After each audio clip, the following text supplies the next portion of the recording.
Be vegan, make peace, do good deeds, heaven Godspeed. With profound humble gratitude and love to all venerated enlightened masters, we bow to the Almighty in soulful gratefulness for gifting us with their holy blessed presence. May all beings be awakened by their divine grace.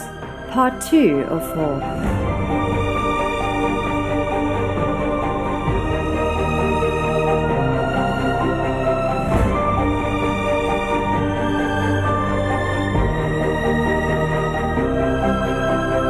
Etc.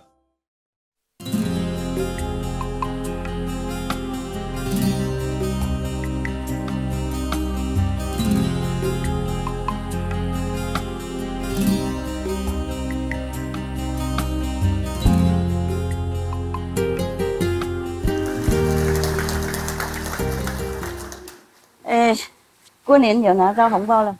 有啊！哎呦，太好了！过年红包没有？没有 ？No。OK， 弥补。我没有，我帐篷什么都没有。I don't have anything. My cave very little thing. I don't have envelope. 啊，去。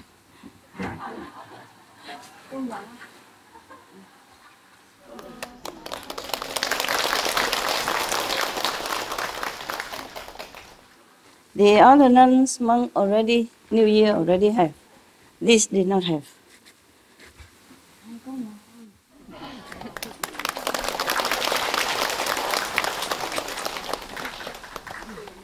Doesn't matter New Year or not, we can always offer to the monks, yeah? I offer all the time when I see them, not just here. I come down. 佛保佑，哎。对 ，thank you， 供养，没有多少，不过都幫助。đem về cho mấy ni sư khác. She already has, but I say I have one left extra, so for her to maybe some other nuns or monks need in Vietnam. Vietnam can always use, yeah. Monks and nuns anywhere can always use some money, okay? Even if they don't use it for themselves, they can always offer to other monks and nuns. They more poor. Yeah? You okay? Good. Thank you so much. Wow. A lot of people. That's good. That means you like to practice. The hair is a trouble. I want to cut my hair, shave it like them. Convenient, but cannot. At the moment, cannot. Oh, also this for you. Drink, okay? Beer, cola, juice, all none together, okay? 这个种厨房呢，他们偶尔给我1个、2个，懂不懂？然后我就省下来，我不喝，我喝水而已。因为有时候要给工人啊，他们进来帮我修理，就给他们。不然的话，就今天有和尚给他们吧。I give it for my kitchen, and they bring me sometime 1 or 2. You know, I don't drink. I save it one side. And today, so I have a lot. Okay. Wow. And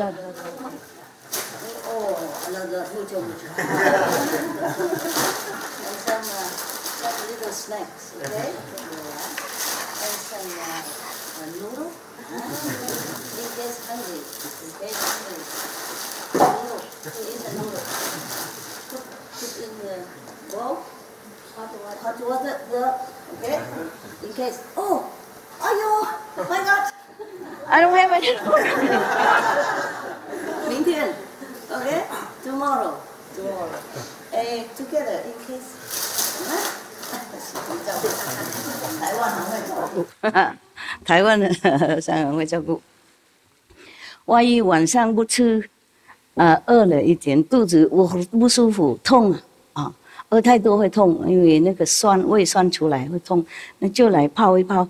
也如果不想吃那个面，认为太多，万一晚上不吃，等懂不懂？然后饿的就可以泡一泡，喝一喝 ，OK， 给那个肚子那个酸呢融化掉 ，OK， 就这样子了啊。这是我自己本人有一些，本人厨房有时候给，然后我省下来啊。本人有一些，因为对不起，不是不尊重，我狗啊喜欢那些点心那些，我不能给很多，偶尔给一次而已，偶尔给他们一次，这些没有动过啊，这个没动过性的才供养 ，OK。万一晚上我是下午了不想吃了啊，然后就喝一喝啊，保护肚子了。我们不是不受戒，就是有时候肚子的胃酸太多了，有时候老了，年轻的不一样，老了它不适应，肚子酸啊、痛啊，就会消啊，在里面会消，不舒服。要保养身体才能修行，佛菩萨会原谅的，没事。我们修行观音法，多打坐一点就洗掉，没事，我们没做什么坏的 ，OK 哈，yeah. 因为当和尚不容易啊，因为你们都在外面走跑来跑去啊，赚钱了，就没有想到当和尚不一样 ，OK， 不能赚钱了，懂不懂？然后有时候不好意思就问人家，肚子痛又不能去厨房说，哎呦，我要喝东西，要吃东西，我们是不禁止了，就怕他们害羞不去，所以身边我有一些的在供养啊，没有多少了。就是我山东没有很多，有什么都带来了，OK， 多谢收容，谢谢，一点点，万一需要的时候放在一个地方，大家和尚都知道啊，需要就来拿一拿，随时都那个机器都有热水嘛，是吗？是，你们都知道哪里有热水吗？如果不知道，就叫他们一起去看，好吗？然后热水泡一泡啊，不然的话喜欢喝热水也是来那边拿喝热水，有时候不舒服不想喝冷水嘛 ，OK， 我们不是要求，不是刁难了，就是身体嘛，它有时候不听话 ，OK， 那就不要那么严格 ，OK， 修行要紧，多打坐，多布施法了，多想那个天上啊。佛上就要紧，不是说吃一点东西就那么很了不起的事情啊，OK， 我们老身体不一样，像我知道我老了不一样，身体他有时候我说业障我不知道了。如果我一个人没有做什么，没人的，好久没有出去看什么同修之人的话，就没有那样这么复杂的，奇怪的都是奇怪的。怪病啊！你说什么？业障干净，你怎么知道？我有经验，看到多人就这样了，会被影响，是吗？是，所以一个人修行，一个人这样躲起来修行是最有福报的一个人。Yeah，OK， 梁延庆来了，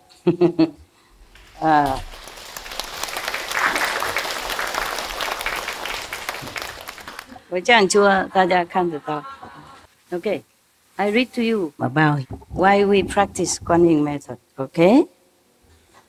Yeah? Yes. D'accord?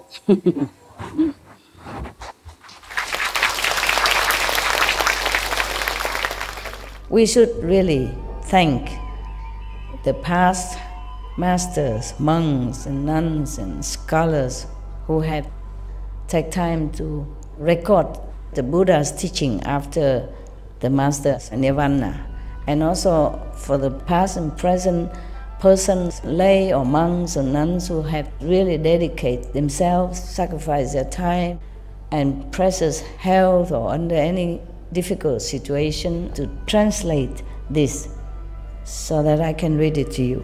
And we have to thank them. And may they be blessed forever by all the Buddhas, past, present, and future. May their merit be immense. May they be liberated forever. Thank you.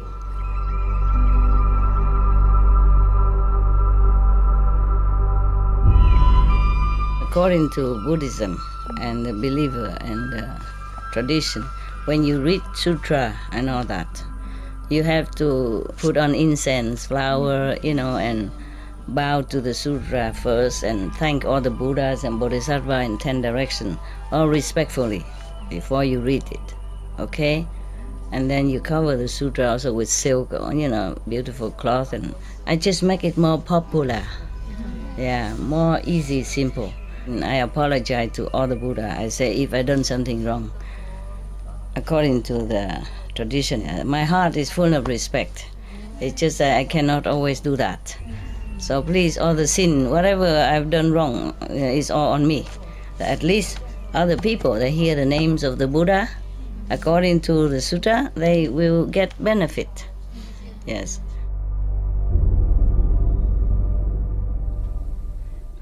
Ananda. I just cut the upper, okay? That is, upper one is no need to read to you today. Maybe another day is also very complicated. This is more like a more intellectual argument, yeah? Okay. So now, Ananda and the great assembly gained wisdom and awareness that was perfectly penetrating and free of doubt and delusion. All at the same time. The Buddha has told them something before that, before this sentence. Therefore, they feel satisfied and enlightened, more enlightened. So, all at the same time, they place their palms together, bow at the Buddha's feet, and he said to the Buddha, "Today, our bodies and minds are illumined, and we are happily free from obstruction." Just today, just part of it, not all obstruction. We have understood the meaning of the ending of the 6 and the 1. Still, we have not yet gone through to fundamental, perfect penetration. World Honored One, we who have floated and floundered our way through eon after eon, homeless and orphaned, had no idea. We never imagined that we could meet with the Buddha in such a close relationship. We are like lost infants who have suddenly found their compassionate mother.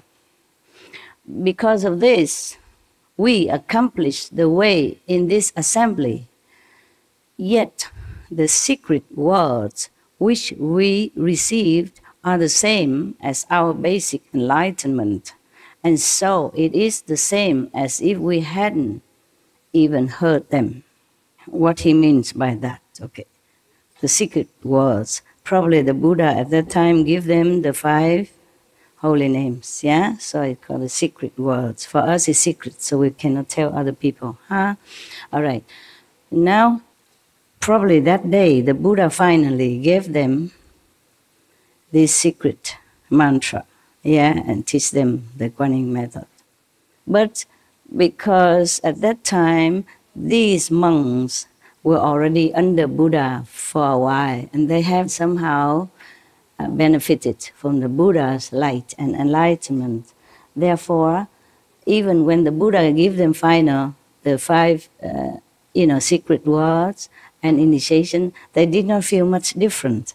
That's why they say it's the same as if we have been already, feeling or seeing all this time, basic enlightenment. Therefore, it's like as we have not heard them complaining. We only wish the greatly compassionate one, meaning the Buddha, will bestow upon us the profound secret as the third-come one's final instruction.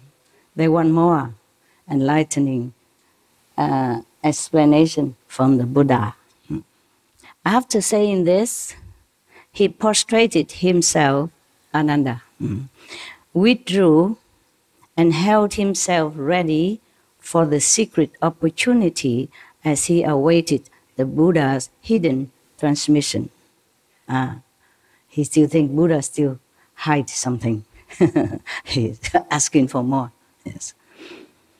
So then, the world honored one told all those in the assembly who were great bodhisattvas and great arhats, their outflows extinguished, mean they have no more this all kind of desire or nonsense thinking or anything that is make themselves lowly or obstructed themselves to the great way. I mean, they're already purified, yeah, to the absolute.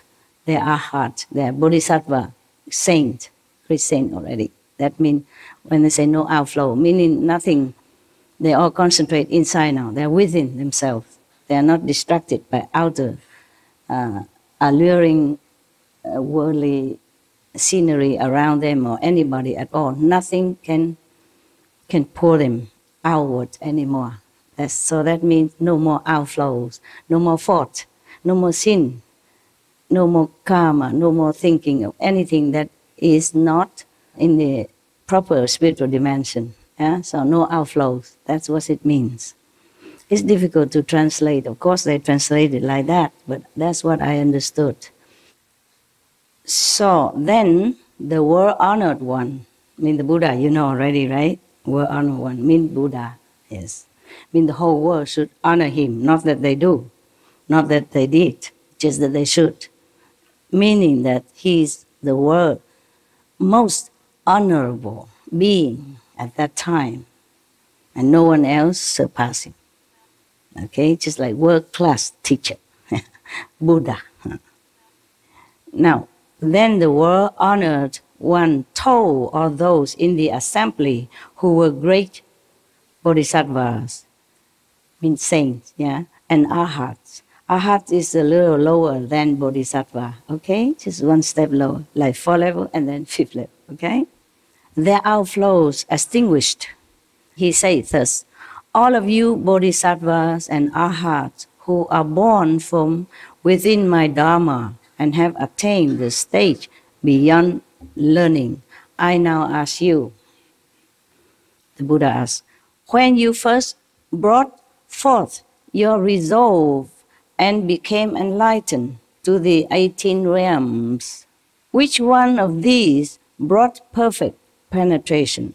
Through which expedient did you enter samadhi? Okay, the Buddha had taught them different methods, or maybe they have just been enlightened by themselves through their own good karmic spiritually from the past life, or through their sharp faculty in that lifetime, or because the Buddha's blessing. So each one of the monks at that time, Buddha did not teach them immediately the ultimate method. Buddha did not teach them the Kuan method until that day, I guess. Maybe that's why he's explaining to them why you have to practice this one now, the Kuan method, that day. That's why it come about here now, okay? So the Buddha asked them, the assembly of the monkhood, who always has been following him a long time, or years or months, which method has brought you enlightenment, to begin with. So one by one, they will tell the Buddha now, okay? Yes. Not all Kuan method, okay? Actually, when the Buddha was alive, he taught quite few methods, okay? And when Patanjali, one of the great Indian master, also taught his disciples quite different methods, okay? Oh, a lot of them, a lot of them. But we don't need all that. It's too confusing for you, and it's not so guaranteed. It's not so easy for busy life like today. And also because nowadays we are very, very much contaminated by so many things and so distracted.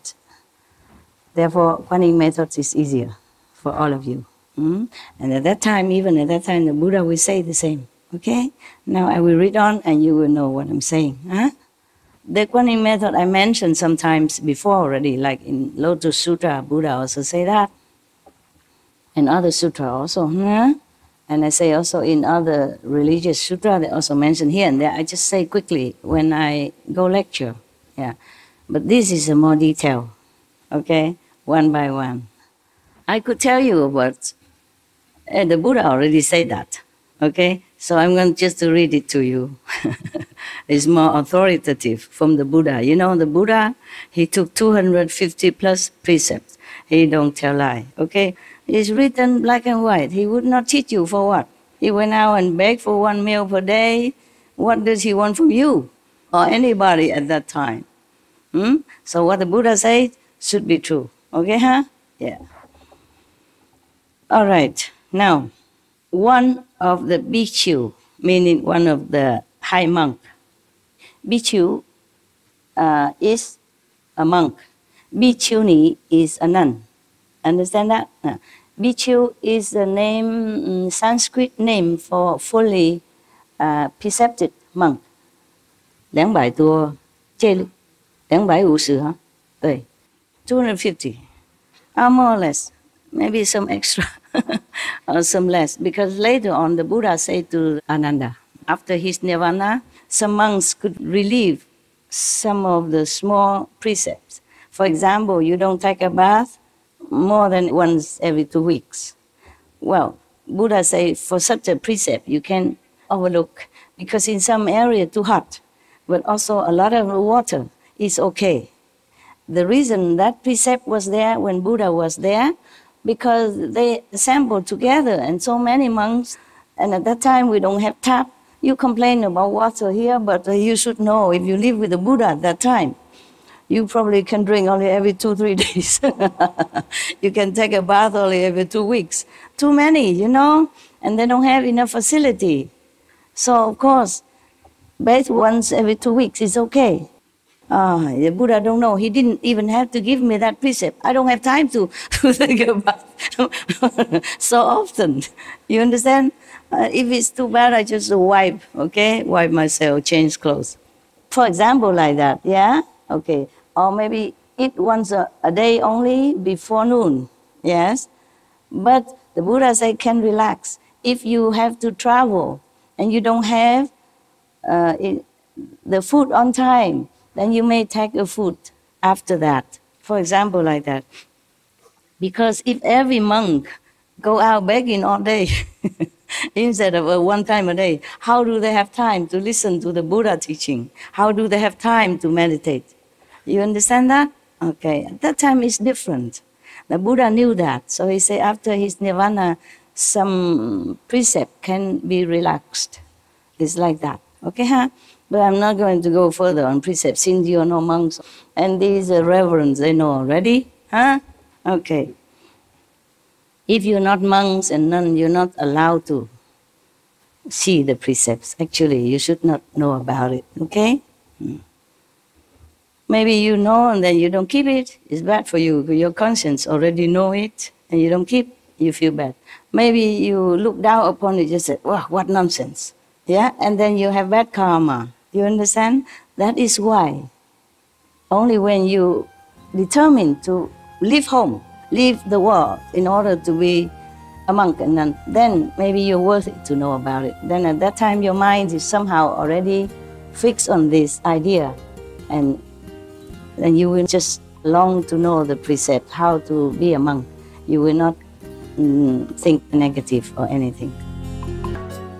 All right, so one of the bhikkhu, the monk, said to the Buddha, he and the other 5 bhikkhus arose from his seat, bowed at the Buddha's feet, and said to the Buddha. When 5 of them practiced the same method, I guess, so all 5 of them rose up first and told the Buddha what kind of method they did practice first, you know, to get some enlightenment. So this bhikkhu name is Kaundinya. It don't matter, okay? The Kaundinya. The Sanskrit name, when it's translated into English, is already not very correct. And my accent make it worse. So it doesn't matter. One of the 5 bhikshus, and the first one, probably the leader of the group, with others of the 5 bhikshus, arose from his seat. I told something in between, instead of just read it. Oh, you want me to read it on? Just, no, the Buddha says something and then the Ananda answers, you want that? No, I have to explain sometime. Maybe I don't have to, but I just do. Maybe you know everything already, right? You love it? Yes. You love my calendar, right? The calendar. Okay, here come your calendar, yeah. And extra, yeah. So they rose. Kondinya rose from his seat with the other 5 bhikkhu, bow at the Buddha's feet. A tradition in India, okay? When you want to pay respect or when you want to talk, you first stand up. Or if you already stand up, you bow to the teacher's feet, yeah, your master's feet, and with respect, yeah, and then you talk. Or when you come first, when you first see the Buddha, you come in his house, for example, see the Buddha, you bow to him as the feet, yeah, touch the feet of the Buddha, put on your forehead like that. It's Indian tradition to pay utmost respect. Okay, that's all right. So now, and he said to the Buddha, when I was in the deer park is when the Buddha also stayed there some time before and preached some Dharma, some teaching there, okay? And they were there, the 5 monks were there. When I was in the deer park and the pheasant garden, these are all in, India or Nepal, huh? Not here. I observed the thirst come one immediately after his accomplishment of the way, meaning when the Buddha first came out of the enlightenment, yeah, the first ever time, after practicing for 6 years, and then after sitting under the Bodhi tree, no eat, no drink for 40 plus days, and he became enlightened. Then he arose out of the Bodhi tree and he wandered around. Maybe he went to Deer Park and Pheasant Garden. And that's where he met these 5, the first 5. Actually, the story of these 5 bhikkhu, I probably told you before already. So I don't want to mention here, okay? They are the first one who get the Buddha's enlightening talk, yeah? When the Buddha preached the 4 Noble Truths, yeah. Anyway, okay, we have to cut some, otherwise my calendar become 2-3 years comprised together. Not just to the end of this year, but at the end of many other years, 2020, 2021, 22, 23. And if I haven't told you about these first bhikkhus under the Buddha's teaching, then I will probably remember it, or you remind me, then I will tell you in another time, okay? It's not much to us right now. It's not very important. So it's just that important that they were the first one and they the first rise up and told the Buddha which method they were practicing, okay? So they say that the thirst come one immediately after his enlightenment, accomplishment of the way, meaning he just got the complete enlightenment that day, or maybe just a few days ago. And then upon hearing the Buddha's voice, I understood the 4 Noble Truths. You know? What is the 4 Noble Truths? Anybody know? Except the monks. I told already. Didn't listen. Forgot. What is the 4 Noble Truths? What's the first Noble Truth? Yeah, all of you have it. I don't even need to tell you. We all have. What is? First one? I give you my cup. The Dharma? Oh, no. That's not the 4 Noble Truths. That's the only truth. Okay. Birth. Old age. Sickness. Yeah? Death. Okay. That's the 4 truths that nobody can escape. Okay? Right. Remember now? Yes. I keep my cup. Thank you.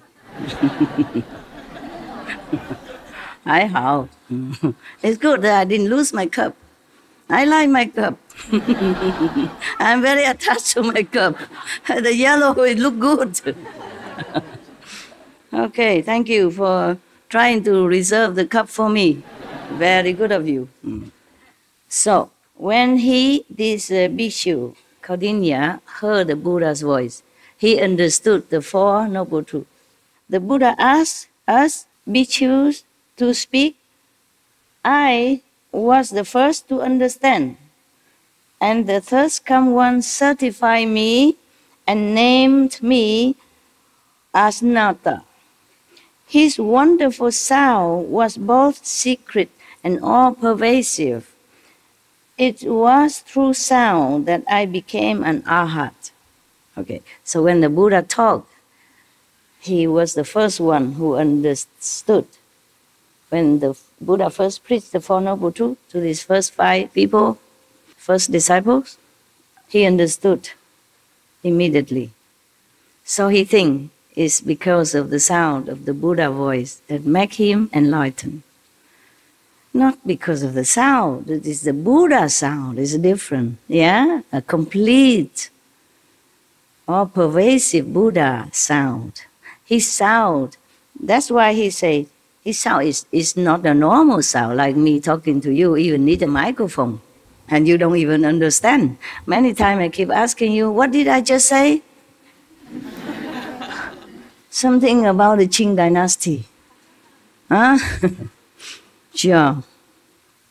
Or the world when you were not born, something, history. Okay. That's why I told you, don't listen to gossip, because even you stand here, sit here right in front of me, I use microphone, and even you understand English, you also did not hear nothing. I don't know where are your mind, but you did not. Not all of you understood. I don't know, what are you listening? What are you listening? Ah. Listen to you, Master. Yeah, that's what you say. You did not listen to me. I don't know. You're thinking of boyfriend in Africa. New boyfriend. Or maybe would be, will be boyfriend, future boyfriend. Future wife. I don't know.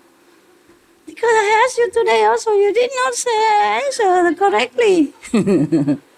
I wonder. That's why I said to you, don't listen to people talk, especially negative things about other people. Even if you hear it, even with your own ears, or see with your own eyes, things are not the way it looks like, or seems like, yeah?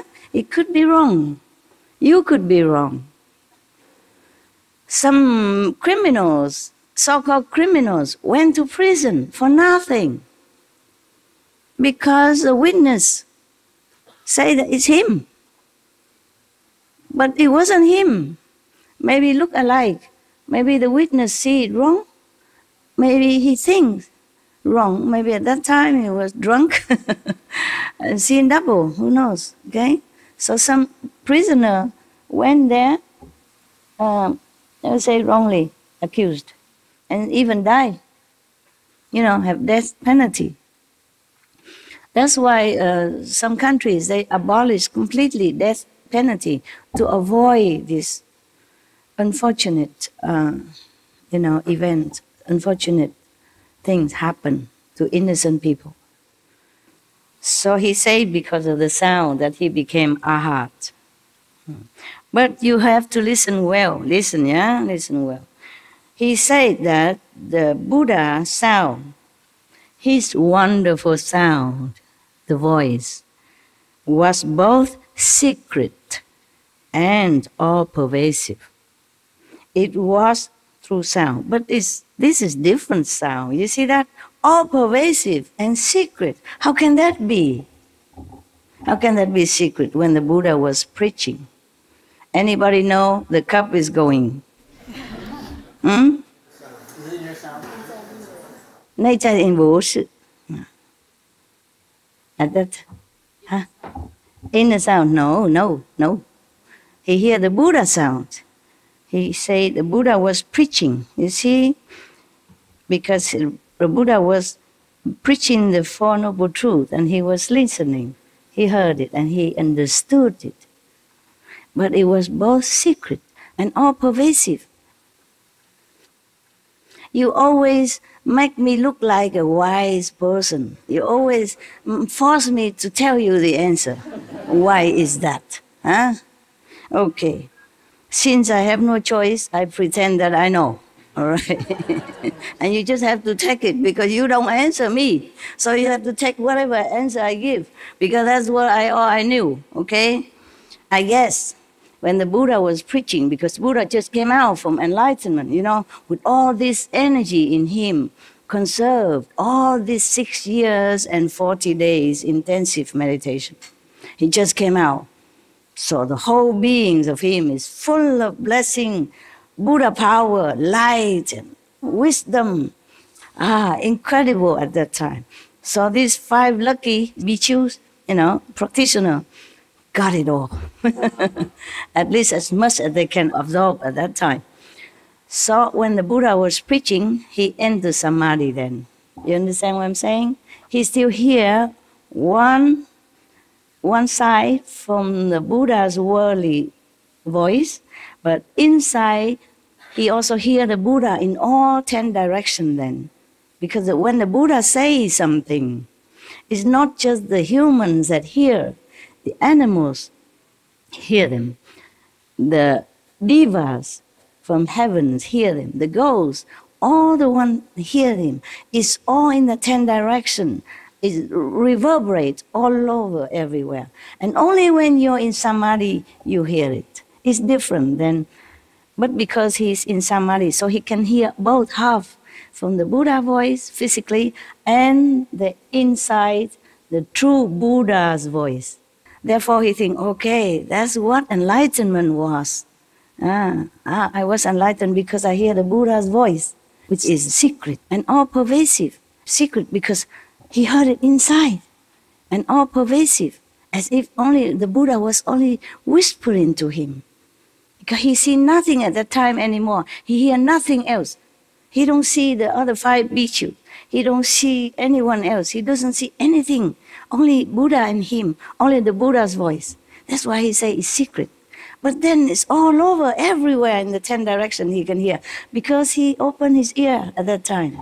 You see, the Buddha blessing make it happen like that. Yeah? In the presence of the Buddha, many wonderful things happen. So this is what happened to him. And he thought, wow, because the Buddha is preaching, I got enlightenment. You understand now? Take it or leave it, because you don't have other a wiser answer for me. No? Right. Moment.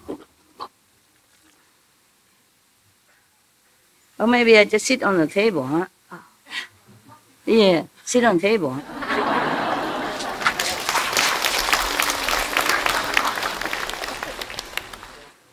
Now I can sit like a Buddha. Oh.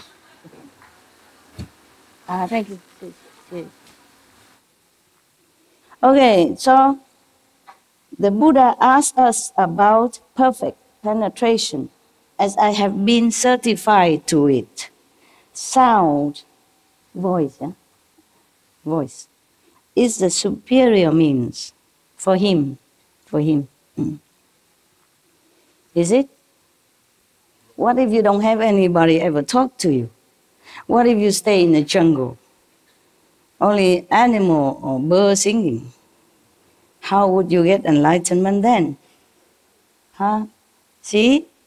Okay. But the Buddha will tell you later. I'm not saying, oh my God, I forgot. I told the end of the movies. Oh, but that's just one. There are many more to come. Okay, so now another bhikkhu. Whoever stayed with the Buddha at that time are only bhikkhus. Okay, not bhikkhuni. Bhikkhuni come later. Nuns come later. When his mother, the stepmother came and begged him for becoming a nun to follow him, that's when the nuns began. Before, Hindu don't have any nuns because it's inconvenient. They think the woman in India cannot go out. without any other man or family member, understand? Otherwise they'll be looked out upon and harassed or molested. It's still nowadays. Less, of course, less, yeah, less than before. Yeah, they're more liberal now. But in some remoter area, maybe such custom still prevail. And any woman go alone is a no-no in India. It's not respectful. So at that time, whoever stay, even if I don't say it's a monk, you should know it's a monk, okay? Because here it doesn't say a monk Upanishad. It just say Upanishad. Then you should know he's one of the monks. Whoever stay with Buddha at that time, Buddha don't have house, Buddha don't have food for you, don't have nobody cook for you there. So if you want to stay there, you have to be a monk. Meaning you go out, beg for your own food, take care of yourself. Buddha don't do any physical caring for his monks. Yeah, everyone take care of themselves. It's easier, okay? Yes. And maybe the lay people come now and then, occasionally or whenever, then they bring food to offer to Buddha also, and then they probably bring their own food or cook for them. But not the Buddha who has to take care of all that. Not like your poor master here. Okay, a lot of work because I have to take care of small things, small things. Even if the disciple builds, I have to instruct and take care, that is done well, for example. I'm not complaining, I'm just telling you, your poor master is really poor. Every little thing takes time. Don't tell me that, oh, it's just a little job. Why master say that? A lot of little jobs, okay? A lot of little jobs, even for dogs, how they have to be comfortable, where, it's a new place, and many things are not as ready as in an old place, okay? But I'm very happy, okay? I'm not complaining anything at all. Just a lot of work. Right, so now there's another bhikkhu come up telling the Buddha what method he practiced. The first one is the voice, see? The Buddha's voice, okay. Now Upanishad arose from his seat, bowed at the Buddha's feet, and said to the Buddha, I also saw the Buddha when he first accomplished the way. Probably these are the first disciples. So they take turn to stand up and tell. First come, first talk. That's why first the Bible, and then now it's Upanishad, because he's also one of the first. Maybe not together with the five, but maybe second first, you see? So they come one by one. Upanishad say, I also saw the Buddha when he first came out of Samadhi, of the perfect enlightenment accomplishment. I learned to contemplate the appearance of impurity until I grew to loathe it and came to understand that the nature of all form is unclean. Bare bones and subtle dust all returned to emptiness, and saw both emptiness and form are done away with. With this realization, I accomplished the path beyond learning. The third come one certified me and named me Upanishad. The object of form came to an end, and wonderful form was both secret and all-pervasive. Thus it was through the appearance of form that I became an arhat. The Buddha asked us about perfect penetration, as I have been certified to it. Form is the superior means. What means form? Like you are a form. He is a form. I am in the form of a human.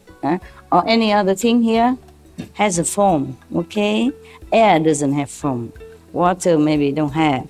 But these or these have form, okay? And so these 5 bhikkhus and this Upanishad bhikkhu also have been certified by the Buddha. Certified meaning when they told him about their experience, yeah, and the Buddha said, yeah, that's that. You have been in Samadhi. You are at level of arhats now. Congratulations. Good. Buddha first came out of enlightenment, I would also like to be there.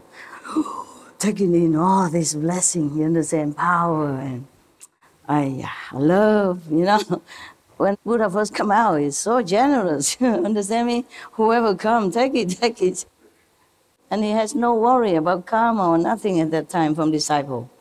But even then later on, he has karma, because more disciples come, more karma accumulated. And even the Buddha cannot digest it immediately if it keep repeating and coming and not enough time to erase. Just like if you are very dirty, take a few showers, longer time to clean. If you just sweat a little bit, just a little soap or even no soap, you rinse it out. When it's accumulating, if you've been working all day in the hot sun, in the dirt, in cement, in the rock and all that, then of course you're more dirty. And all day, and not just a few minutes or 1 hour, 2 hours, different, same. The Buddha, when he first came out, no problem. By the way, I told you these 5 first bhikkhu are very bad. They were taking Buddha's blood before, many former lives. You remember now, okay? So that doesn't mean they are good or angels or anything. It's still bad karma, and not very good, But the Buddha took them in, no problem. He didn't feel nothing. And another one, Upanishad, came, also no problem. A few more, no problem. But in some time later on, normally Buddha don't mention much about his taking karma or anything, or not too much mentioned in the Sutra. But one time something leaked out, like because of the disciples' karma, he has no food to eat for 3 months. He has to take horse feeding, horse food. Just one sentence that we can understand now, leaking out some secret, that the Buddha also took the karma from disciples. And mostly also in the Bible, like Jesus, nobody mentioned that. Jesus also don't say take karma or anything. He said, come to me, you heavy laden. I will, uplift you, quicken you, But then later, in 1 or 2 sentences, they say, because of disciple karma, he has to be crucified. No need to say a lot. Then we know that it's all the time, just one time. If it mentioned one time, that means all the time, often, So the Buddha, at that time, he just came out, powerful, strong, don't have disciple, just 1 or 2, or even 2 dozen, 200 is a piece of cake for him. Later on, 2,000, 200,000, or maybe more. Then he crumbled, just for a little bit.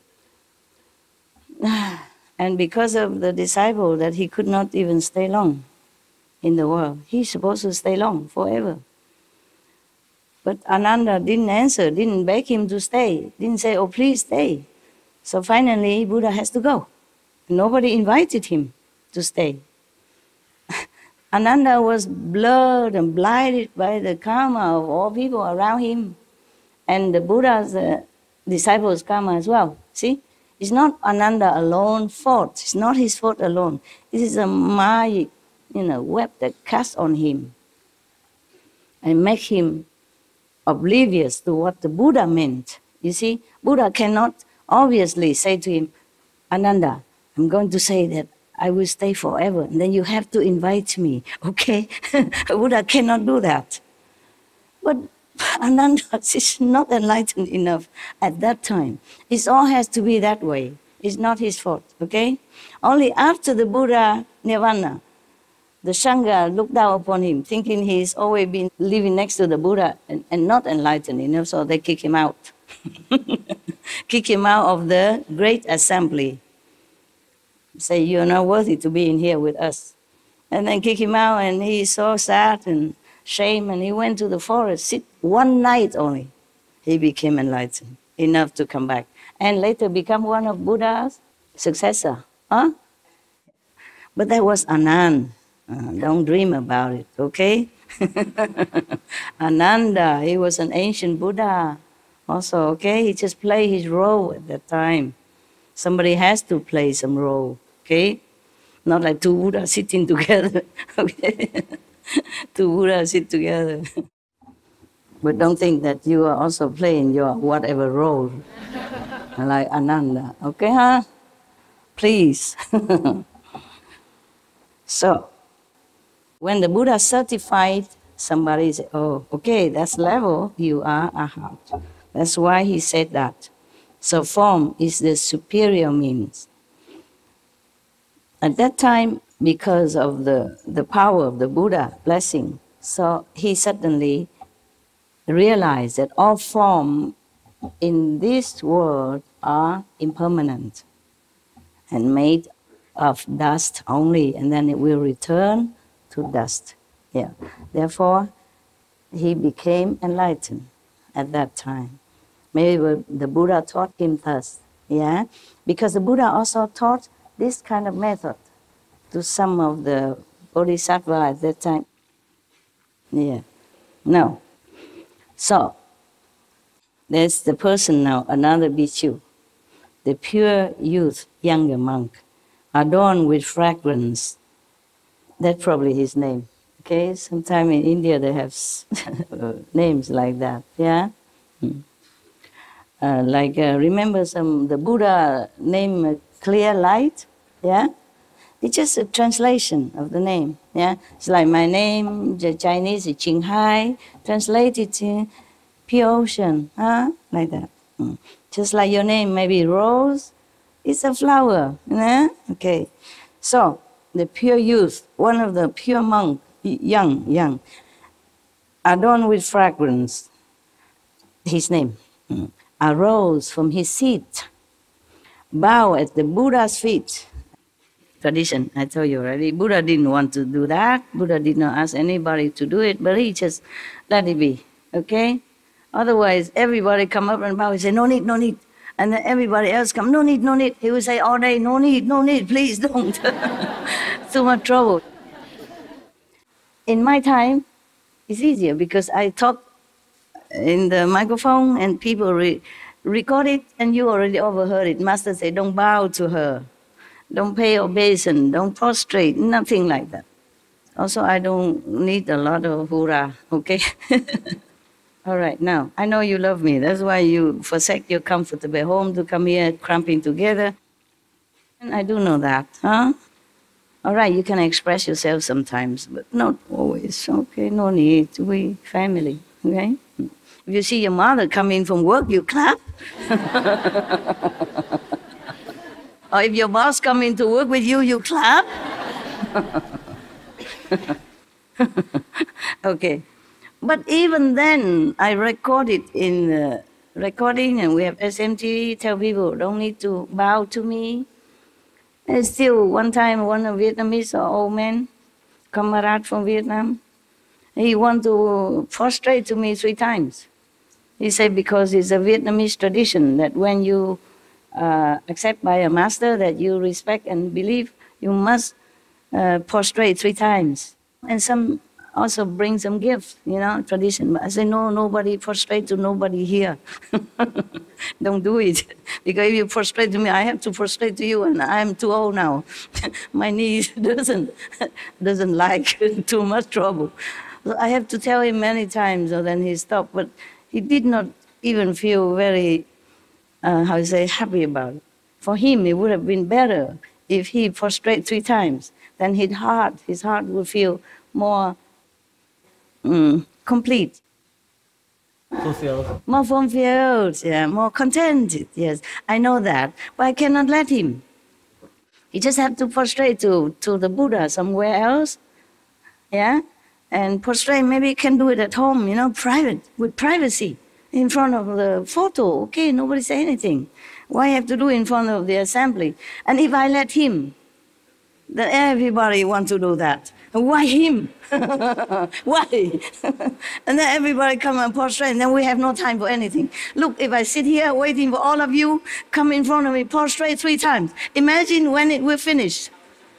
Yeah? And waiting as well, and dusty, and no time for Surangama Sutra, no time for eating dinner. no breakfast, no cleaning the hall, no meditation, nothing, just prostrating all day long. In queue. In queue. Understand? Yes, we have respect inside, and it's fine. I know you love me. Somehow you do, yeah? At least most of you. It doesn't matter if you don't love me. I love you. That's 100%. Okay? Just like one man who was very much in love with one girl, but she's not in love with him. The story I told already before, but it's very appropriate here. So the man, he keep following, he keep like chasing her every way and giving her gifts and stuff like that. And the other friend feels sorry for him. Oh, she doesn't like you. Huh? She doesn't love you. She doesn't care about you. Why you waste your time? No. Our love is 100%. What are you talking about? The man said, who? Who 100%? You mean she loved you 50? He said, no, I love her 100%. My love is enough to cover for both. Yeah, what logic. It's so cute. All right, then. So he said to the Buddha, this adorned with fragrant adorned Bhikshu tell Buddha that I heard the thirst come one teach me to contemplate attentively all conditioned appearances. After I heard thus from the Buddha's instruction, I sat in repose in the quiet of a pure dwelling, just like you sit, in your corner at home meditation. I sit in a quiet corner of a pure dwelling. When I saw the bhikshu light sinking incense, the fragrant scent quietly enter my nostrils. I contemplated this fragrance. It did not come from the wood. It did not come from the emptiness. It did not come from the smoke. And it did not come from the fire. There was no place where it came from, and no place it went to. Because of this, my discriminating mind was dispelled, and I attained the absence of outflows. Yeah. The third come one certified me and called me adorned with fragrance, according to his experience. Yeah? Defiling scent suddenly vanished, and wonderful fragrance was both secret and all-pervasive. Again, it was through the adornment of fragrance that I became an arhat. So, the fragrance awakened him. But this is different. It's not like you sit here, I put an incense next to your nose, and you became an arhat. I wish I could. Then I would buy all of the incense in the whole world and put a bunch in front of your nose. Then we are done with, and I don't have to come here. Yeah? And I will go buy incense and put on everybody's nose I can outside in the world. Then we all enlightened. So, is that easy? In this time of Dharma ending age, even, all brainwashed. Okay. That is after he met the Buddha. I mean, one of the first disciples here. Buddha is still strong, yeah, young, full of power, yeah, newly enlightened. Of course, he's newly enlightened, meaning he newly reclaimed his position as a Buddha. Otherwise, he has been Buddha long before we even know what the name of the tree. I even know this word, nothing. Known long before this universe or this earth has been even formed. Eons already. So now, when Buddha talked to him, instructed him to contemplate on the conditioned appearances, just any appearance. The Buddha taught him different methods. At that time, and in any time, I'm telling you, most masters don't teach you immediately the Kuan Yin method.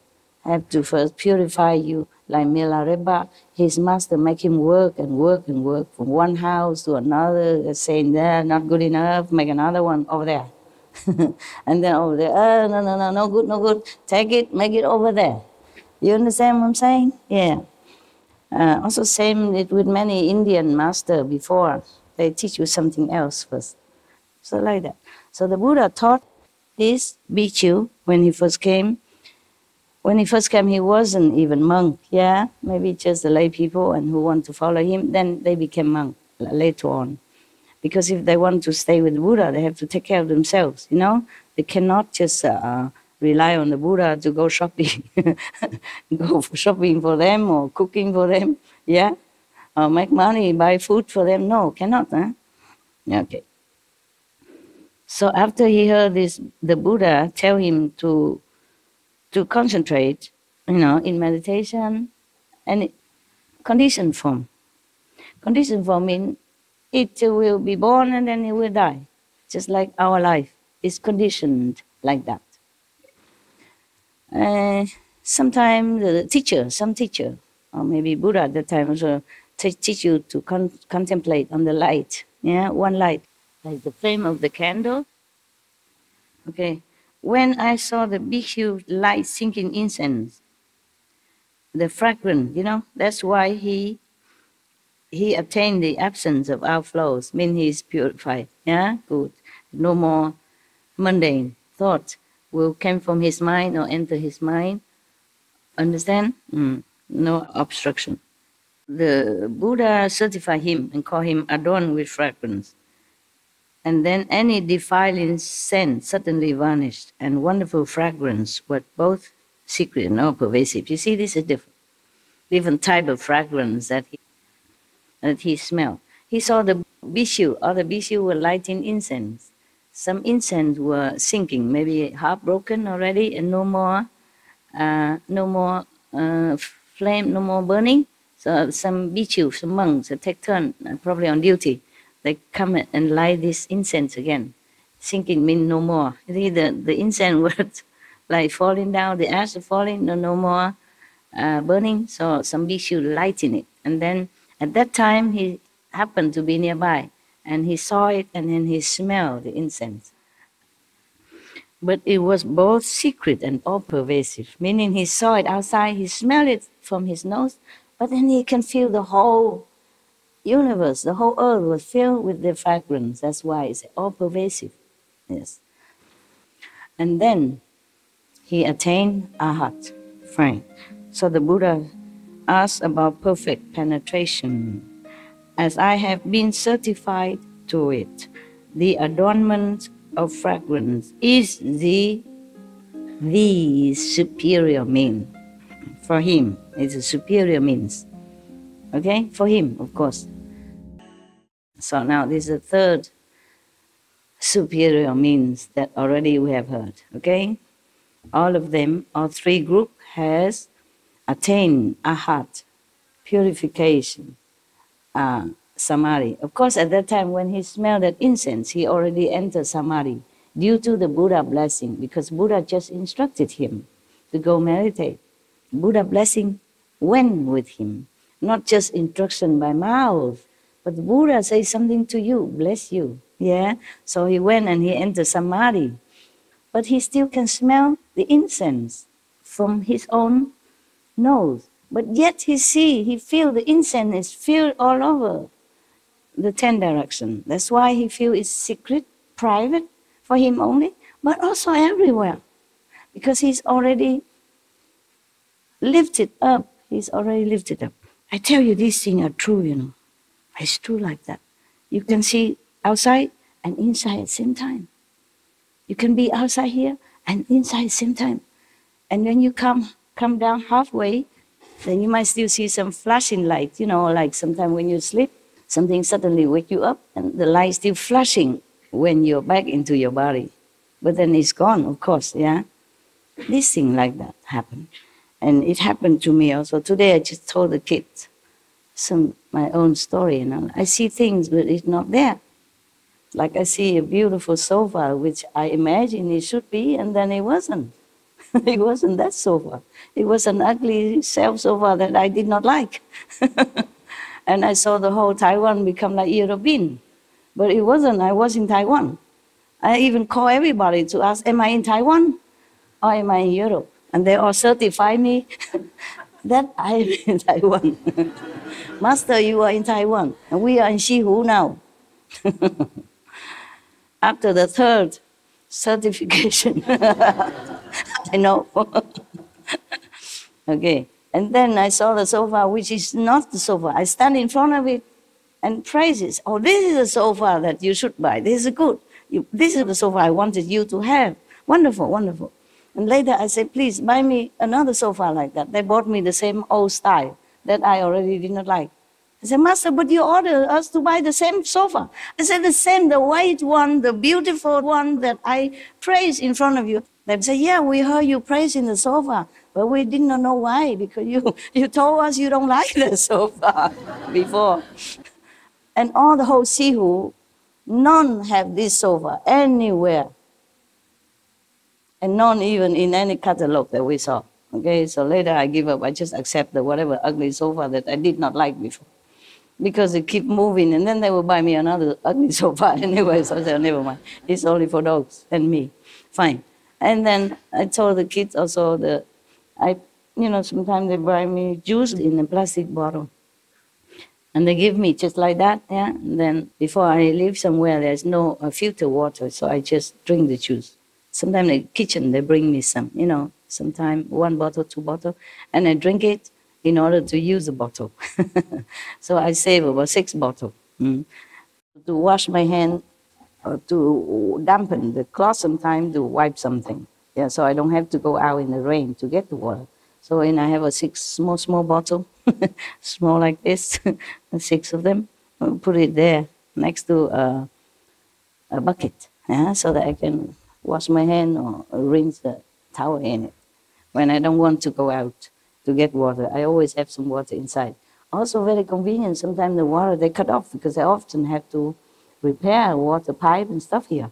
So I always have some water in case, I feel I'm very smart, And whenever I use it until only 1 bottle left or none left, then I bring them all outside and fill it in and bring it back in. And I put some in pockets, some under my arm, and bring them all in together, 6 bottles. And one day, okay, same usual. I always put the bottle in front of, whatever empty, I put right in front of the door, behind the door. Before I open the door, you see it right in front of it. But the door has 2 panels, One side I fix it with the latch so that you don't have to always open. Because if you don't fix one at least, then the wind will blow boom, boom, boom. Even if you lock, it still go pluck, pluck. So I put the 5 bottles in front of that latched door part. The other part can always open the latch and go in and out. 1 part enough for me. I'm only small. No need 2 or both open. They make it 2 in case you bring furniture in, but I don't have any furniture. I have only a step and 1 step and 2 steps. You can use that as a chair. And also to step higher to fix some curtain or something. That's enough, okay? I don't have table because in the cave already have some stone structure with the height. You can use it at the table. What for have a lot of things and I have to dust all the time, I'm lazy, working too much already. And then I put the bottle there, 5 of them together.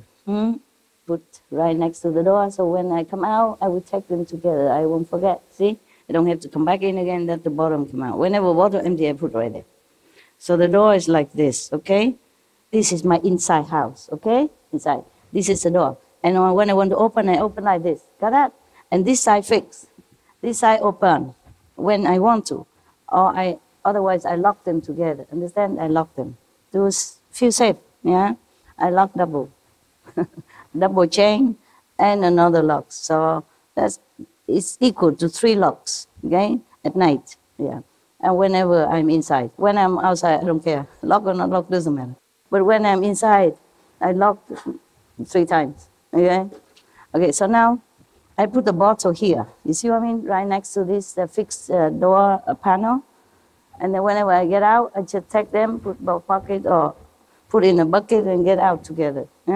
Throw away the dirty water that I wash or something I use for mopping or anything or wiping things. And then take the clean water to the bottle to come in.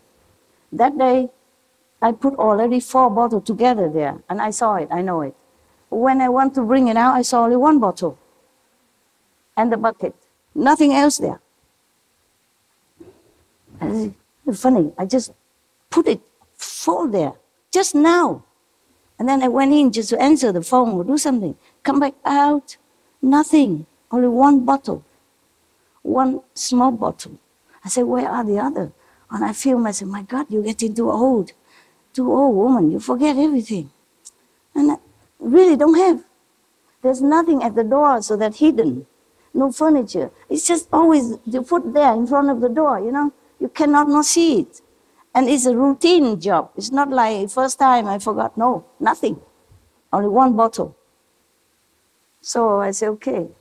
I went back to the other area, look, nothing, nowhere, because the cave is mostly empty. It's nothing hidden anywhere that I cannot find. 4 bottles, missing. I said, I must be cracking up, you know, old, because nowhere else can find. And outside the sink, nothing, nowhere, outside, inside, nowhere. So I feel very confused and sad. I took 1 bottle and bucket, go out, do it, fill 1 bottle. I said, okay, I don't need you for 1 enough, just more trip, okay? All right.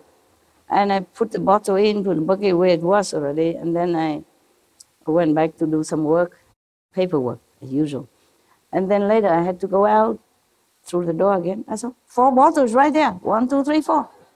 It's like army, you know, I put 1, 2, 3, 4. I said, huh? What happened? It's right there. I could not understand it. And I have to check with, with the wise guys. And I said, what happened? Did you hide it, or what's wrong with my eyes? Something wrong? They say, no, your souls had not completely come back from the high to high. That's why you didn't see it. You see only half. I said, okay. Same with the sofa. Same with the Europeanized Taiwan. Yeah, it happened like that. Oh, why I told you this? Something, a fragrant, yeah. Just like both secretive and all pervasive. It's like that. When your soul is not completely there, not completely in the physical world, yeah, but some is still lingering there. You're not completely up, but you're not completely healed, yeah.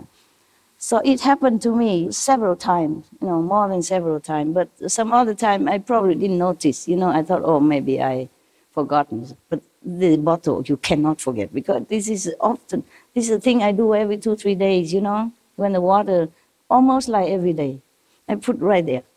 And even if I forgot, I have not put it there, then why I found them there, just a few minutes later.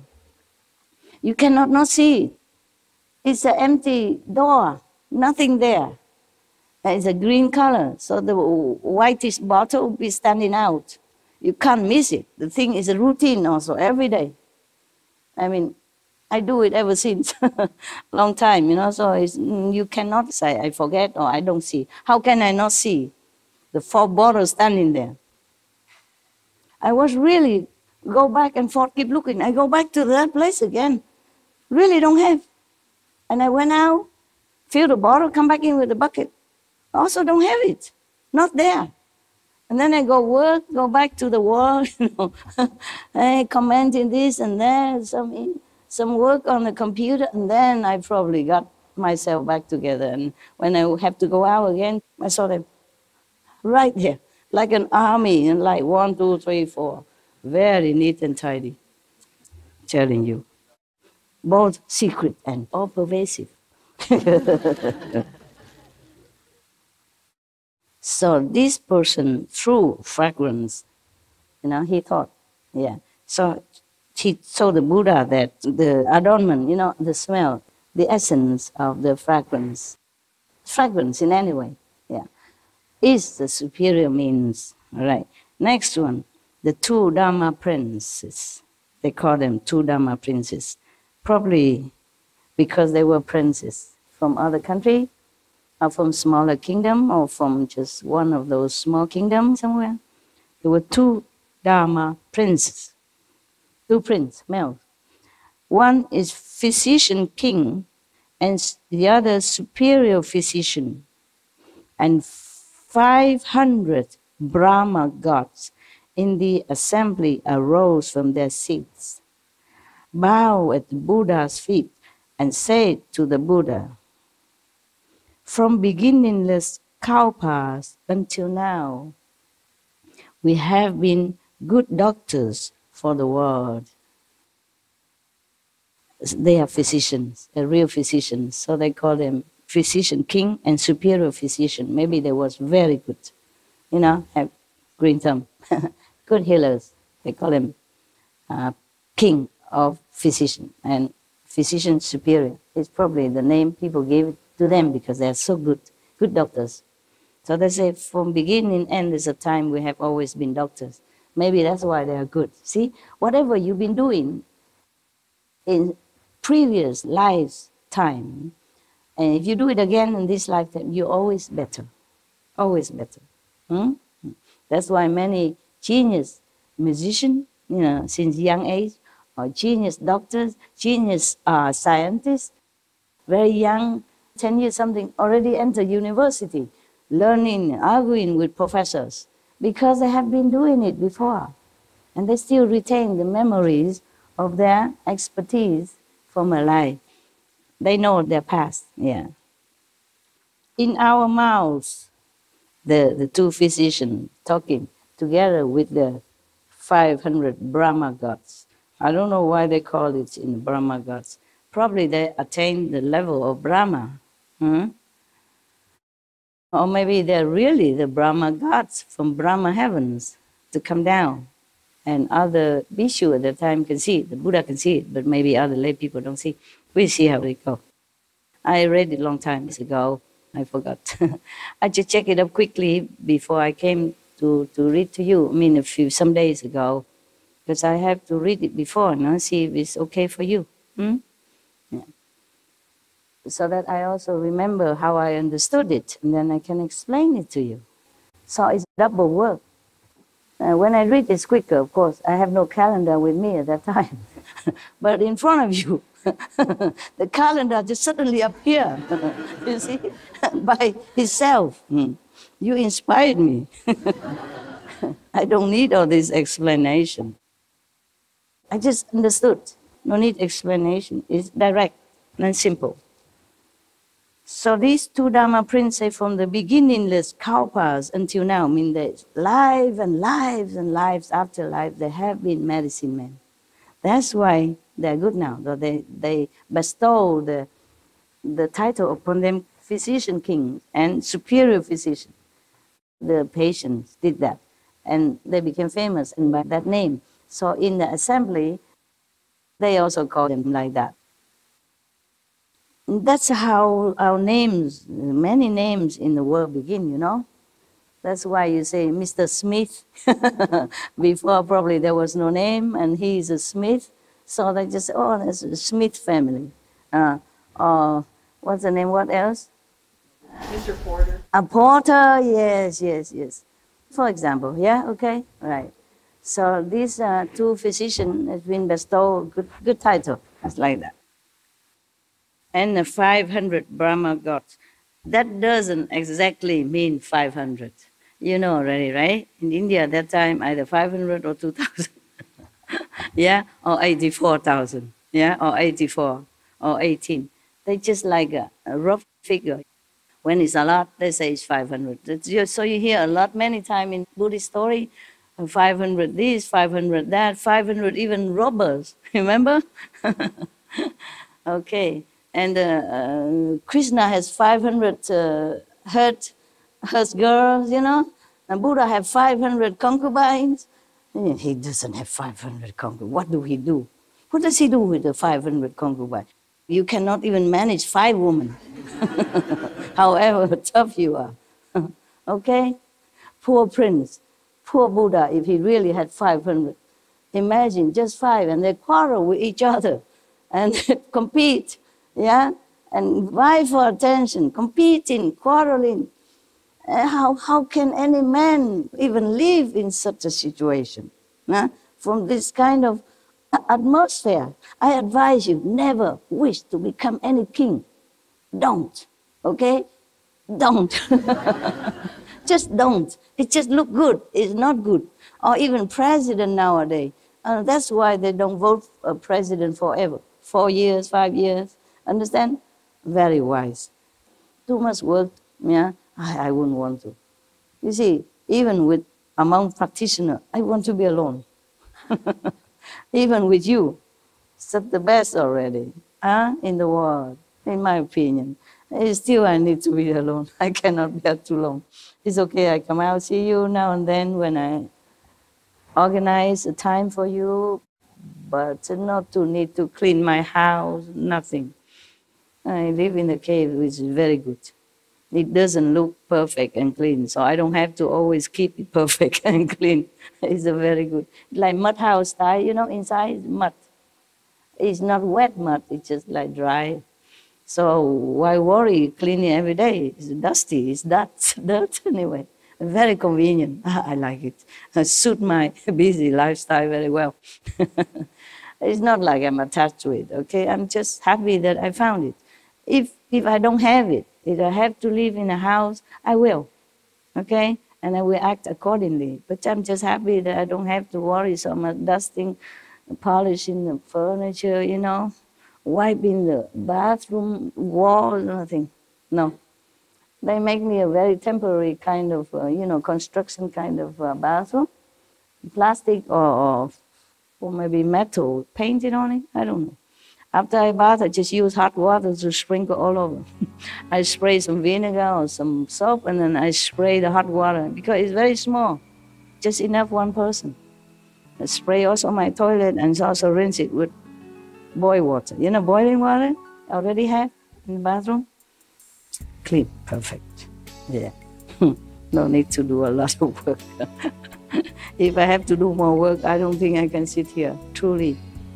We have only 24 hours. I'm not getting any younger either. Okay, so the two doctors, King, continue saying, in our mouths, we have tasted many herbs, woods, metals, and stones of the Saha world, of our physical world. Saha is a name in Sanskrit terms for our world. Okay, they don't translate it, just as Saha world. Because all the Buddhists understand that. Just like Samadhi, you all understand. So sometimes I say Samadhi, I don't translate it. So 108,000 flavors. Oh, it's a change here. 108, not 84,000, not 2,000. 108,000 flavors. We know in detail bitter, sour, salty, bland, sweet, and pungent flavors, and the like, in all their combinations and inherent changes. We have a throughout knowledge of whether they be cooling or warming, poisonous or non-poisonous, meaning they have to know all the healing property and the contradicting properties of all the herbs, the wood, the stone, whatever they use to combine to heal people. Okay, this is truly a glimpse into a physician's world. In the old time, they don't test it on animals. They don't have that many, they cannot catch all the animals to test it. Nowadays, we're so cruel, we test it all on animals. Luckily, it's getting less and less now, otherwise my heart just cannot bear if I think about it. It's just so wrenching me, you know. Okay, so the doctors in the old time, in our physical world, have to taste the thing themselves. Sometimes they know it's poison, but they have to still administer first on themselves, bit by bit. And sometimes they get poisoned. Yeah, sometimes they can cure themselves, sometimes not. But they have to administer on themselves first, taste it first, before they can, prescribe it to patients or try it on patients.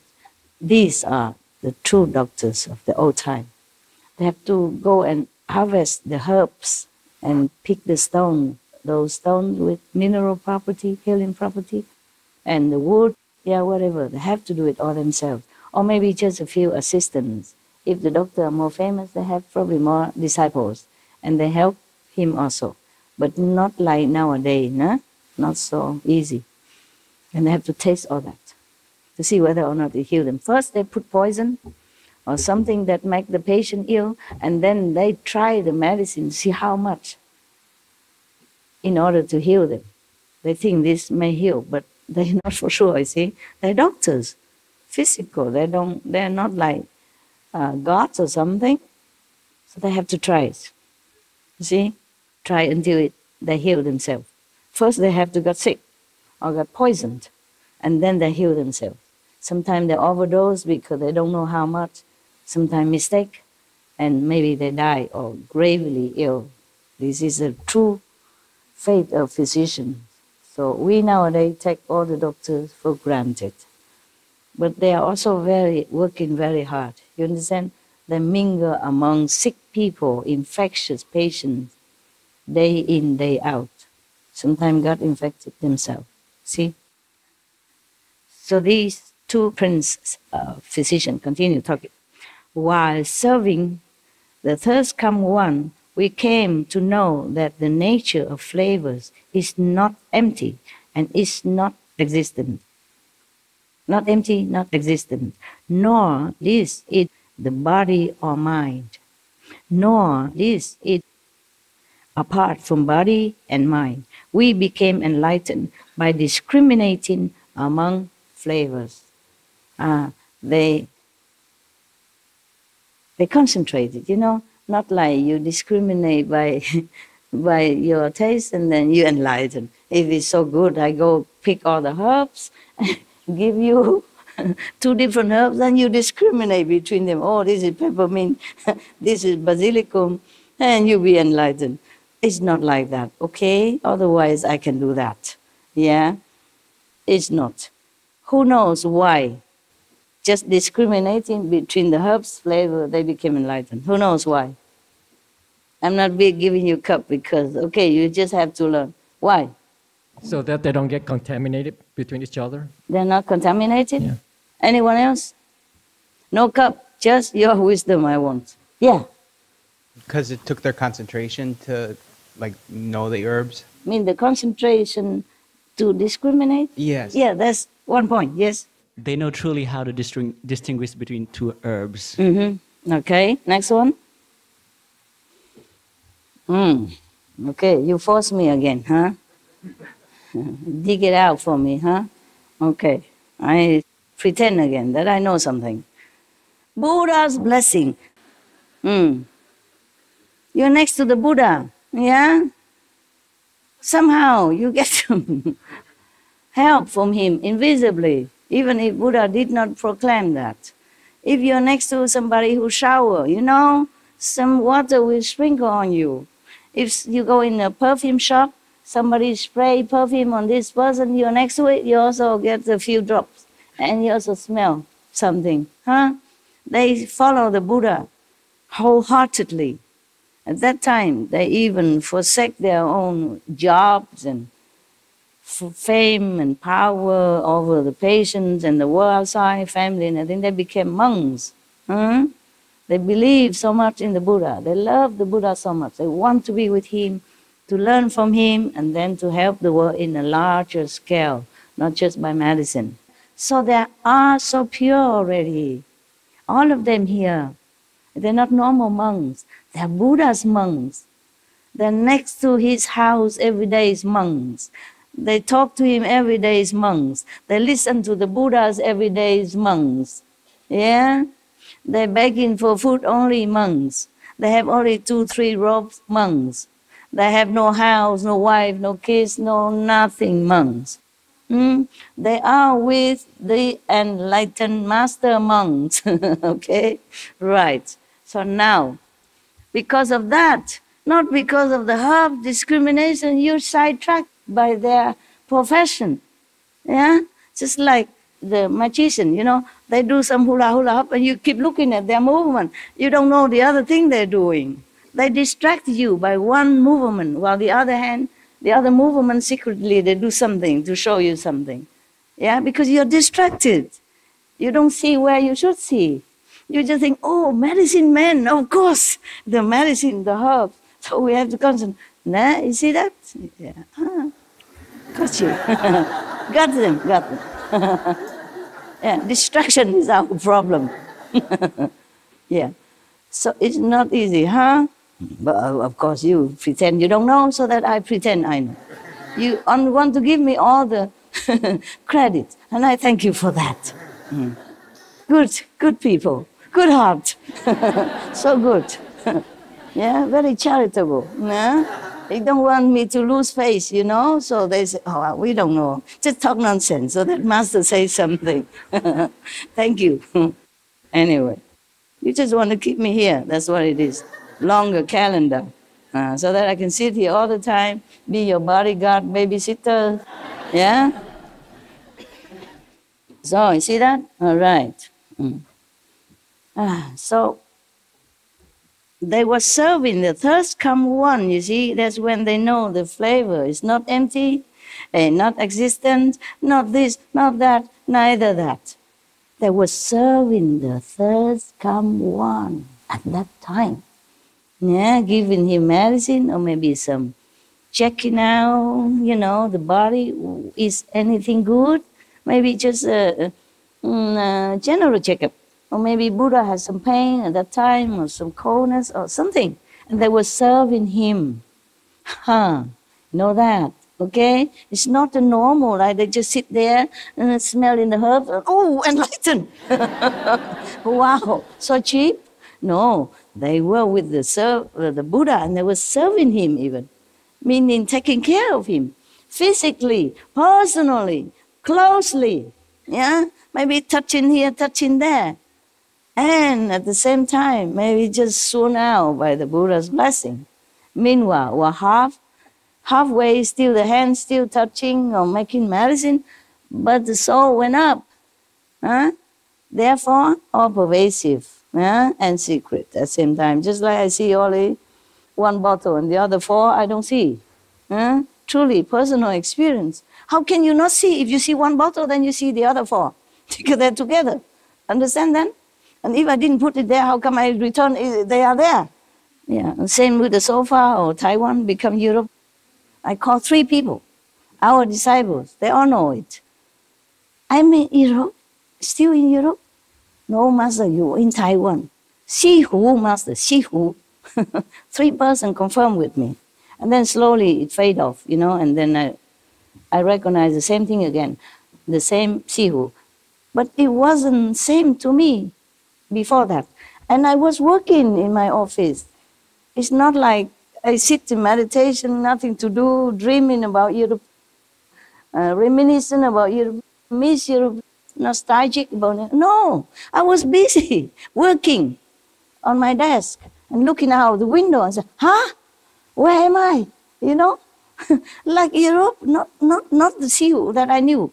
I know my place. I've been there many years. How can I not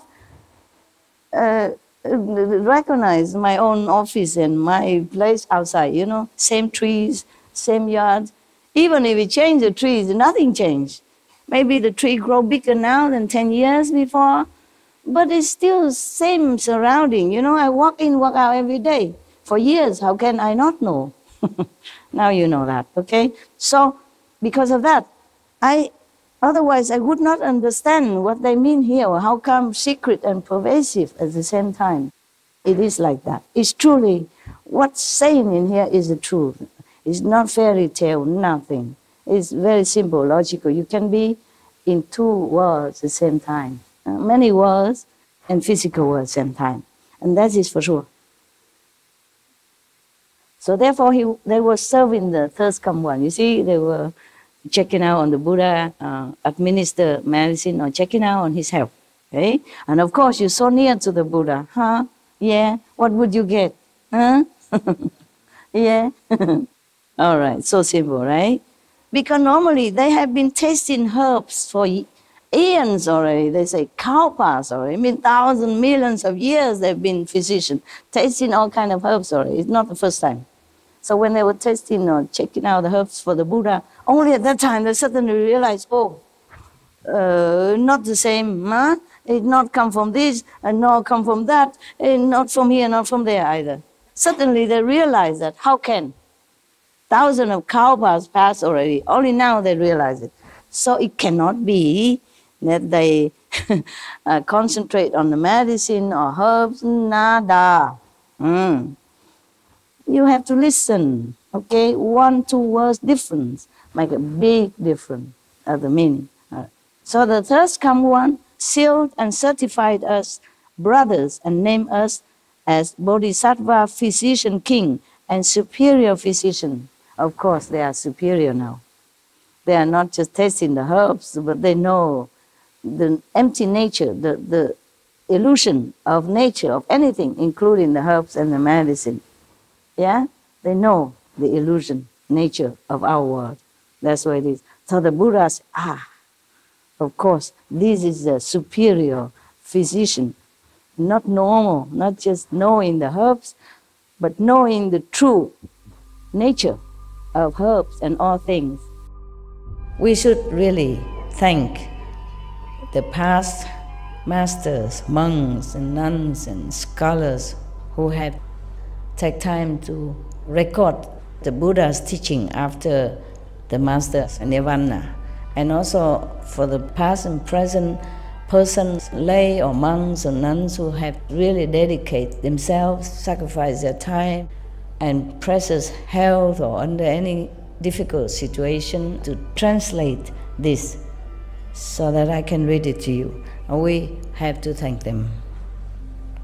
And may they be blessed forever by all the Buddhas, past, present, and future. May their merit be immense. May they be liberated forever. Thank you. Wow. That's very good that I can relax a little bit among you. I feel all of you who came today are very good. Yeah, I feel that way, and I was very happy. Very, very happy. Because sometimes a few worms, rot the apples. And I don't like that. I never like that. It's ruin the atmosphere for everybody else, for most people, and I don't like that. I do forgive. I forgive all the time, immediately. Forgiving and having around is different, okay? I told you already. I can forgive the mosquito who bites me, but I don't go and look for mosquito and pat his head or hug him and say, oh, I forgive you. Yeah? And if a snake bites you, okay, you run to see the doctor quick. Don't stay here and pat him and, oh, snake, you okay? You also have Buddha nature. I forgive you. Oh, if the tiger there, you run, okay?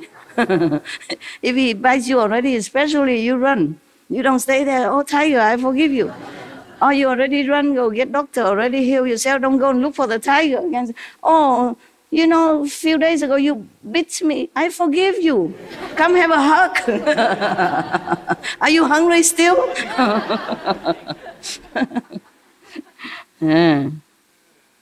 Okay?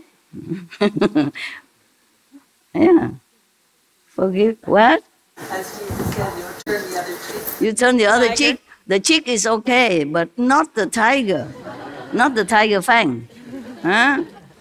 Turn the other cheek, okay, another day, but not the tiger fang, and not go look for another person who beat you the other day. Say, hey, here's another cheek, brother. You forgot.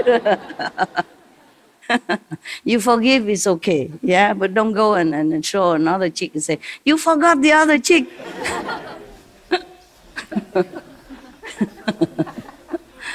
And tell him, Jesus say, if you beat me once, slap me one cheek, I have to give you another here. Here it is. I'm a follower of Jesus. Go slap me another cheek. Yeah. You must have compassion and wisdom. both, not just compassion, okay? Wisdom is important. I told you many stories, huh? Yeah? One snake, follow a teacher, become enlightened. They all can, huh? The animals, they also can preach to you even. Any animal's kingdom, they have one teacher. And they listen to that teacher in their level, okay? So they also are enlightened in their way, okay? Maybe 4 level or 3rd level teacher, but they have a teacher. All animals group have, okay? Or kingdom have. Race, animal race, they have one. So I told you many stories, there was one poisonous snake, and he followed a teacher, so he didn't bite anymore. He became good and quiet. But one day the teacher came back and saw him beaten black and blue, half dead. Teacher said, "What happened to you?" The snake said, "Oh, the children, they came and they swing me around and pick me up and throw me on the rock and all that. So I became like this." So the teacher said, "Oh, why did you do anything? You told me I should not be violent. I should not bite." Then the teacher said, "I told you not to bite, but I didn't say to you not to hiss."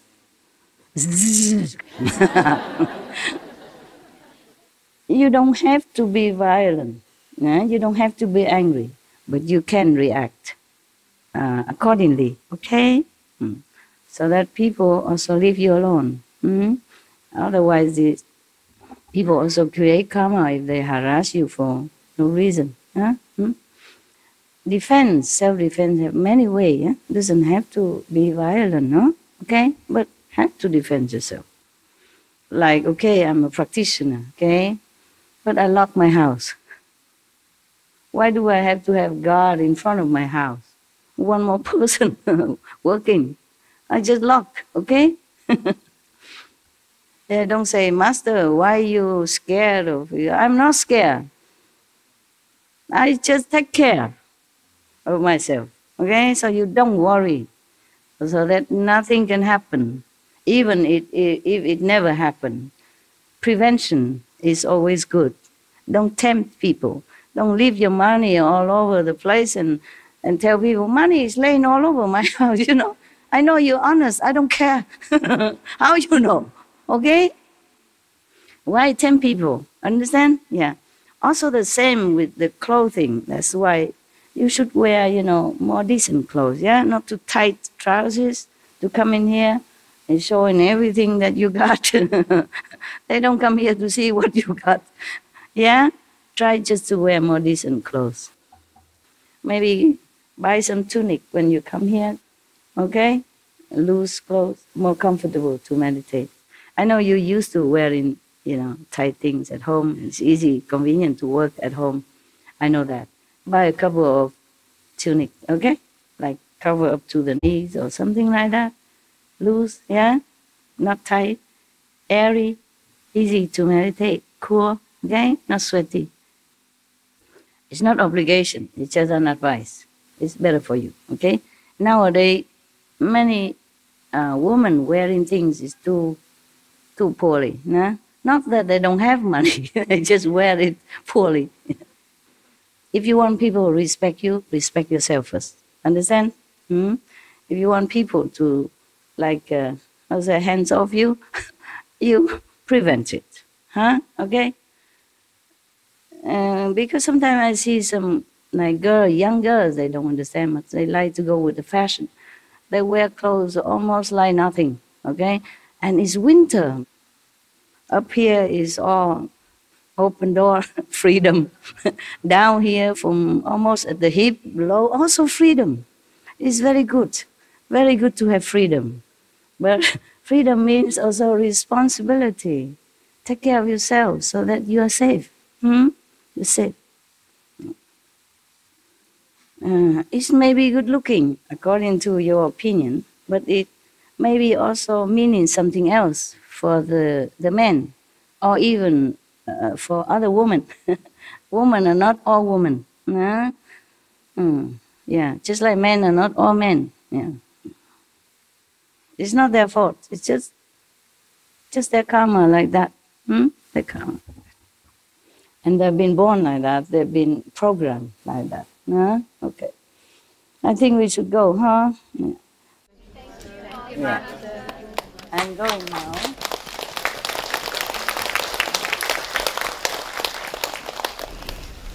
Yeah.